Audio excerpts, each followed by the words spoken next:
আজ বৃহস্পতিবার, তাই নিরামিষ খাওয়ার দিন। এটা হচ্ছে মুগ ডাল এবং মাসকলাই ডাল মিক্স করে রান্না করা। এরপর রয়েছে আলু ভাজা। এটা মচমচে করেই ভেজেছিলাম, তবে এখন একটু নরম দেখা যাচ্ছে।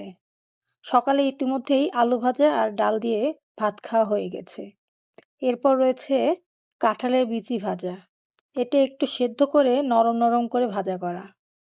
এরপর রয়েছে পটল ভাজা, আর সবশেষে রয়েছে সুজির হালুয়া। বাচ্চারা বায়না ধরলো, মা আজকে সুজির হালুয়া বানিয়ে দাও, তাই বানিয়ে ফেললাম। কেমন হলো আজকের আয়োজন কমেন্টে জানাবেন, আর ফলো দিতে ভুলবেন না। আজ বৃহস্পতিবার, তাই নিরামিষ খাওয়ার দিন। এটা হচ্ছে মুগ ডাল এবং মাসকলাই ডাল মিক্স করে রান্না করা। এরপর রয়েছে আলু ভাজা। এটা মচমচে করেই ভেজেছিলাম, তবে এখন একটু নরম দেখা যাচ্ছে।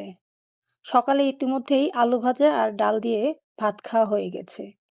এরপর রয়েছে কাঁঠালের বিচি ভাজা। এটা একটু সেদ্ধ করে নরম নরম করে ভাজা করা। এরপর রয়েছে পটল ভাজা, আর সবশেষে রয়েছে সুজির হালুয়া। বাচ্চারা বায়না ধরলো, মা আজকে সুজির হালুয়া বানিয়ে দাও, তাই বানিয়ে ফেললাম।